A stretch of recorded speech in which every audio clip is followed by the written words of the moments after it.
Saya lihat The Fed masih akan digging the data ya, dia akan masih menggali data inflasi ini, apakah data inflasi ini tetap akan naik atau dia malah sudah mencapai puncaknya ya. Nah, kalau saya perkirakan probabilitas The Fed akan menaikkan 100 basis point itu masih relatif kecil ya, sekitar 30%.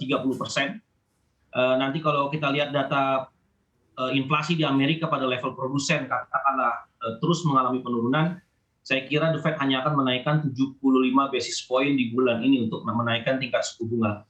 Karena kalau kita lihat trennya dari berbagai leading indicator ya, seperti harga komoditas energi dan juga pangan, yang sekarang dari mulai pertengahan Juni sampai dengan Juli ini sudah mengalami penurunan, saya rasa inflasi di Amerika itu akan turun di bulan Juli dan Agustus ya. Artinya inflasi di Amerika sudah sampai pada puncaknya di bulan Juni kemarin ya.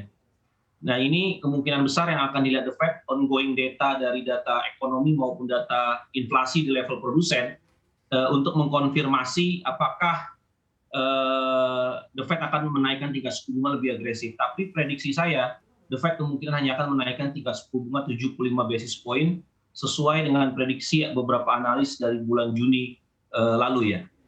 Oke, meskipun sebetulnya akan dinaikkan 75 basis poin begitu kisarannya, tapi ini juga kan sebetulnya cukup besar dan akan semakin mempertipis begitu ya spread antara suku bunga The Fed dengan suku bunga Bank Indonesia. Nah, Anda sendiri melihatnya apakah ini juga menjadi suatu tekanan lagi bagi Bank Indonesia kita begitu untuk menaikkan suku bunga acuan?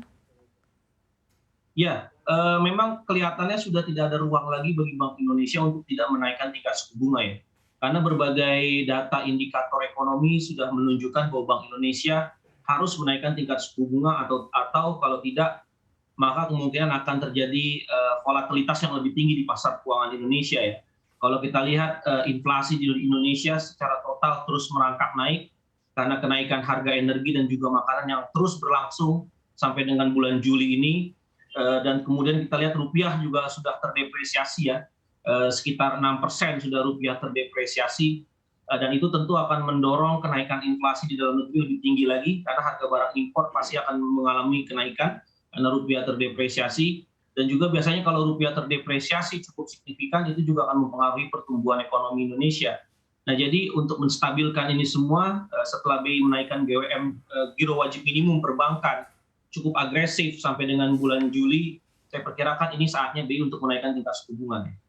Oke, kemudian kalau tadi ya artinya tidak ada ruang lagi tadi Anda katakan begitu, tapi menurut Anda kira-kira berapa basis poin begitu untuk kenaikan dari suku bunga acuan Bank Indonesia sendiri, melihat di satu sisi juga kan ada daya beli yang tetap harus ditahan dan dijaga begitu oleh Bank Indonesia?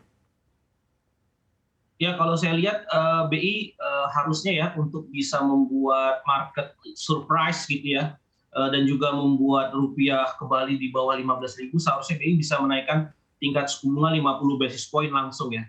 Jadi kalau BI bisa menaikkan tingkat suku bunga 50 basis point langsung, maka itu akan di luar ekspektasi dari analis, dari banyak analis, sehingga itu bisa membuat rupiah naik atau menguat cukup signifikan.